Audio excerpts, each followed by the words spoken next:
Steve Bannon, thanks for joining us here on Thanks for having me. BBC News. Just want to start with that huge story here in the US at the moment, the situation in Los Angeles. Yes.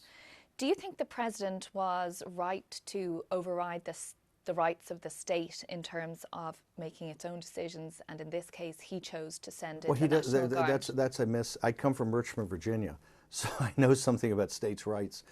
And Gavin Newsom is acting like a neo-Confederate right now.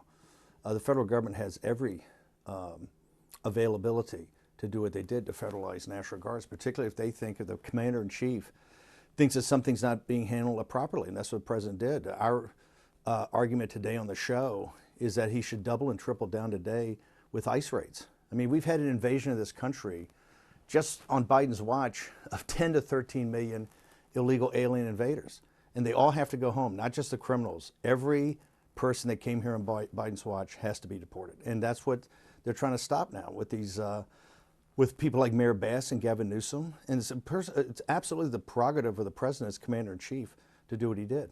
So in what way is the situation that we've seen just in the last couple of days in Los Angeles an invasion or a rebellion as described in the piece of law that the president has referred to? Well, there's been invasion. But specifically hang on, over people this all weekend. agreed that 13 million people came. What you had is ICE agents during their normal raids to basically get people to deport them out of the country.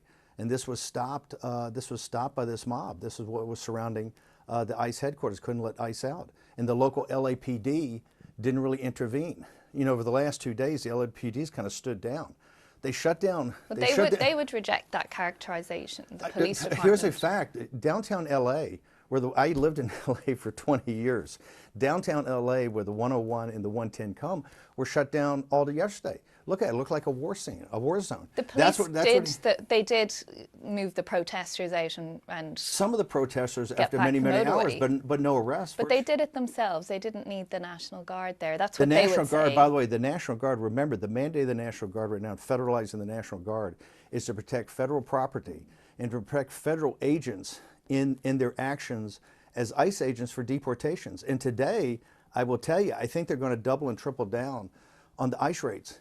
All the illegal aliens that came here under Biden's watch must go home. They're going to be deported. And you have these local sanctuary cities, which are completely against federal law, that people like Mayor Bass and Governor Newsom think they can just override federal law like the Confederates did in the 1860s. My recommendation to President Trump and to Homan and Stephen Miller specifically is to arrest Mayor Bass. They should, if local officials on what grounds? Interfering with federal authorities that are prosecuting their mandate, which is to get people out of the country. You've seen this in Chicago. You're beginning to see it in New York. You certainly see it in LA. And I think it'll stand up in court, right? Just like this travel ban the other day is standing up in court. President Trump, we'll talk about the travel ban in just a moment. We have a massive insurrection here. Just on the issue of states' rights, though, the Secretary for Homeland Security, Kristi Noem, just over a year ago, February in last year, when Joe Biden was being encouraged to federalize the National Guard in Texas, she said not to do that, that would be a direct attack on states' rights and that states should be allowed to make those decisions for themselves. In what President Trump is doing, doesn't that set a precedent for, at another time when perhaps there's a Democratic president, that they could do the same thing? There was a precedent of this before, back in the 1960s, when Lyndon Johnson did this about civil rights. The president is his Article 2 powers as commander-in-chief. He has full ability to do this. That's what he's doing. I don't think there's any question about that. The courts will upheld this. They're going to take today in California, I think they're going to go to federal court and sue. And by the way, they should go ahead. As you know, they're going to federal court with everything with President Trump. Essentially, the courts are backing us up on everything. And being a maximalist to make sure that we get this done, I'm saying that you should drive this even more. I think the writ of habeas corpus ought to be suspended in certain these regards, particularly with the criminal element that's got to be shipped out of the country. Now, first of all, the courts are not backing up President Trump in everything that he's trying to do, but that is one of the things about America that makes America, isn't it? That people can have the separation of powers and they can challenge this through the courts. But remember, the courts, there's nothing in the Constitution about judicial supremacy. It's about judicial review. What we've deteriorated since Watergate, particularly, is this concept of judicial supremacy. That is also going to be a huge issue, I think, before the end of June. We're right next to the Supreme Court. Before the Supreme Court leaves for the summer, I think we have to have a decision on his Article 2 power as commander-in-chief to execute what he thinks is correct about getting invaders of this country out of the country. Okay, and we are expecting a lawsuit from California later today, as yes, you've mentioned. yes.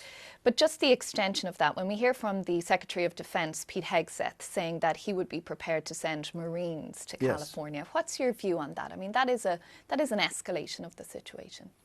When you say escalation, that was done in the 1992, I think, the Rodney King riots. The Marines from Camp Pendleton went up. I think the Marines ought to be called out. I think more National Guard ought to be there. I think they ought to do more ICE raids a day. I think they ought to arrest. Where do you see the threat to safety and to American citizens? Did you see at this point? Did you watch The Weekend? Did you see this? Could you possibly look at that footage and tell me it wasn't safety to Americans? Hang on, These are American citizens protesting. You don't know that. Look at the foreign flags. You have no earthly. First off, let me repeat this for the BBC to please write down. There's 10 million illegal alien invaders came in here in 4 years. They're all going out of the country. Okay, they're all going out of the country. When you said they're going with all American citizens, do you think all I those didn't know. people, I didn't say they were all American citizens. You just said they were American citizens. I said there are American citizens there. My there colleagues may be some on the American ground citizens. That's have fine if spoken they're if they're trying to get in the middle of ICE agents that are deporting illegal aliens. They're breaking the law, and this is why Mayor Bass should go to jail today. So we're not talking about them. You people absolutely refuse to believe what the facts are. That even Biden and his regime understands that they allow 10 million people to come here illegally. All of those people, President Trump won on this. The polling is coming out today. The American people overwhelmingly support us getting the 10 million illegal alien invaders out of here. This is why in England. But I'm asking about the specifics of what we saw over the weekend. You just asked me. So where was the violence?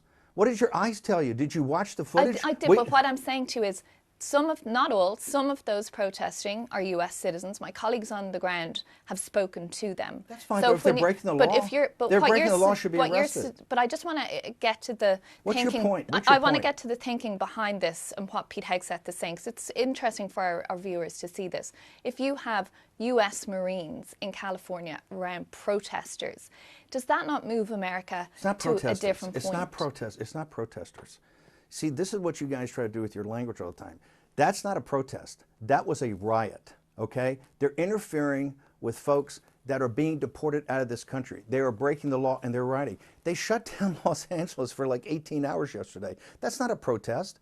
Nobody's saying about peaceful protests. If you want to come protest, they intervene with ICE agents doing their job. Certainly you should call up the Marines and the U.S. Army if you have to, or activate the reserve, the Army Reserve. Federalize the National Guard is just step one. But folks have to understand, and particularly BBC ought to embrace this, this is not going to stop. We're going to do this, and I'll be blunt, this should have been done in England a long time ago. You guys should have stood up to the fact of the problem you've got with illegal mass migration. This is what has to happen. All you're saying, you have to have a country, you have to have borders, you have to have your sovereignty. And President Trump has the American people in back of him. He won the national election. The polling right now is overwhelmingly support this. They're going to go to federal court, argue it out. We'll see how that plays out. But I will tell you, today in Los Angeles, they're going to double or triple the number of ICE raids they're going to do on this. Now, the only problem I have with the ICE raids, they're not arresting CEOs. I think they ought to go into these workplaces and start arresting the white-collar managers. I hold them just as responsible, maybe more responsible than the folks that have the job. So I don't think they're going to... In what way do you think CEOs are responsible? They're hiring people that they know are illegal. Do you know anything? No, I'm just interested in your point. No. The problem we have in this country is that the capitalist and the business class are the people that want illegal immigration more than even the far left radicals, because they want cheap labor. What does this destroy? Hispanic citizens, African American citizens, their wages have gone down, particularly in low skill areas, because of an influx of 10 million. I think of the 10 million, 6 million are of age to work. The CEOs that are hiring them are breaking the law. In these ICE raids, I want more workplace raids where you're just not going after the workers, but you're going after the CEOs that employ them. This is we have to go after and hold accountable the business classes that have brought these people in. Okay, I want to move on and talk about a different subject now because I know we're all under time pressure here. Elon Musk. Is there something about Elon Musk? I don't know, maybe you have views on him. But he's gone now, obviously. Well, he's not gone. We saw, He's gone from the White House in an official capacity, and we saw what happened, played out over social media platforms in the last couple of days. How would you characterise his time with the administration? Was it successful? Was Doge a success? No, it was a total failure. This, I think, was the beginning of what President Trump started to worry about. He came in, he had the backing of President Trump, the backing of everybody. I'm the big believer in the deconstruction of administrative state. He went in to find waste, fraud, and abuse. He committed to the president $2 trillion this year in this budget, then $1 trillion, then $165 billion. I asked the question, when you talk about waste, fraud, and abuse, I'm not talking programmatically like USAID or Department of, those are things that pass in appropriations bills that Republicans have been arguing about forever. When you talk about like fraud, where is it? Where's the fraud in Social Security? Where's the fraud in Medicaid? Where's the waste, fraud, and abuse in the Pentagon, which is the Mac Daddy of it? Nothing. We haven't seen anything. I think President Trump, and this was reported in the Wall Street Journal, he looked around and goes, hey, is this just all BS? Where's actually the hard Doge money? We actually need it. This is one of the reasons we have this huge fight on Capitol Hill and we have these huge deficits, because programmatically, and he took the political class off the hook because he was like a fairy godmother. I'm going to find you $1 trillion of fraud. Remember the State of the Union, the president took 3.5 minutes to go through this mantra of all these people in Social Security that were 200 years old and 150 years old. Not one penny was found that went to those recipients of Social Security. It was totally misleading. I think this is where the president, after he tried to force himself in to this briefing on the top secret war plan with China, and the president, I think, was very shocked about that. That's the inflection point. I believe the president started asking questions about, like, where is this thing going? And you've seen the decline of this whole Elon Musk and his influence since that time, and particularly on the Doge efforts. I'm sitting there in what I recommend these investigations about him personally and his businesses. Number one, we should have a formal report about exactly what Doge found. It's specifically about waste, fraud, and abuse. Where is it? And was anybody ever sent over to the Justice Department to be prosecuted for fraud? Should Doge be shut down now? Well, I think actually the Doge, if you look at what's really happening, it's been absorbed into the departments. If you look at Treasury, if you look at OMB, because it was always structured as a subset of OMB, it's really, when you talk about Doge in the Pentagon, they've essentially been, they're kind of IT people, particularly the young ones. I think they've been absorbed into the process. So you don't really have, there's nothing really left of Doge because it didn't accomplish anything. And this is why, number two, but hang on, before he gets off the hook, more importantly, or as importantly, besides exactly what he found, where's the fraud, and is anybody going to be charged with it, is about this, about the data. Did they take out any data sets? Did they take any data related to either confidential government information and or information of U.S. citizens?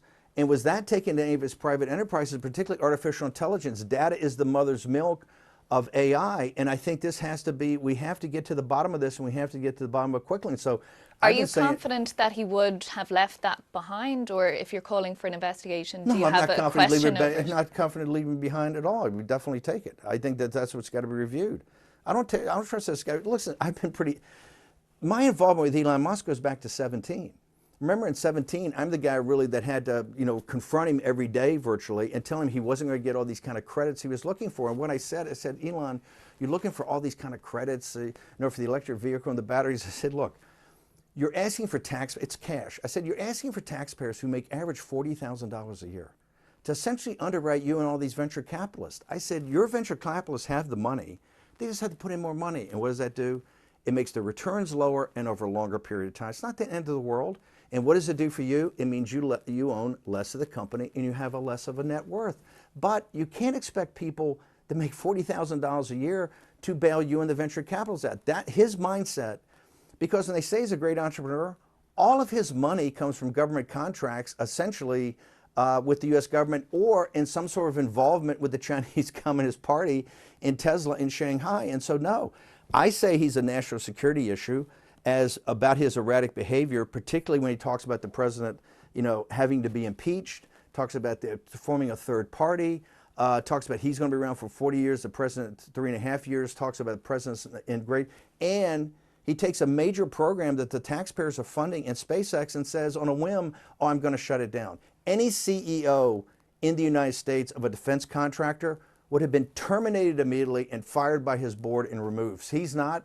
I think you need to investigate. And have you had conversations with President Trump about just what you're describing there? I've had conversations at a very, very high level in the White House with various people about what my recommendation is. But not the president himself. I don't talk about my conversations with the president. So here's what I've laid out, and I've laid it out publicly, is that his security clearance should be suspended immediately, which it would be if anybody had these reports on his drug use. It ought to be an investigation immediately into his drug use. Ought to be an investigation immediately into his citizen status. I believe you'll see a pattern here that he overstayed a visa, lied on his visa application, and his citizenship is false.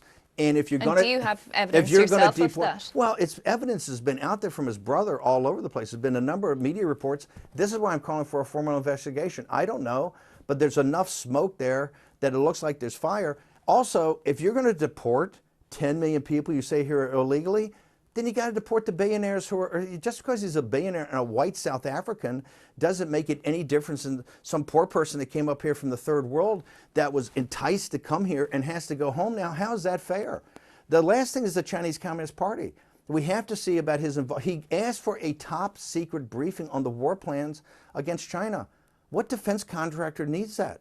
Why was that forced? Why did the uniformed military and the senior executives at the military, including the Secretary of Defense, not go to the commander-in-chief? What intimidated them about going to the commander-in-chief that we had to read about it in the New York Times? That's where the president found out about it. And at first he says, I don't believe this, and Elon would never ask for it. That's why it has to be a formal investigation. Also, about President Xi being invited to the inauguration, which has never been done in our history.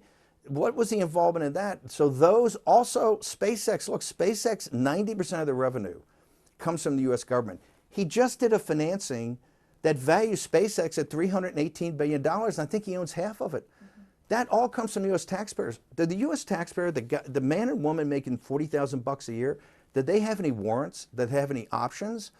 My point is, why not just take while he's in abeyance, seize the company, nationalize it, let the value go to the American people. And right? when you've made these, sorry, because I know we're just out of time here, Steve. Yeah. I'm conscious, but just, have you made all those points to the White House, the senior team? What have they said to you in reply to that?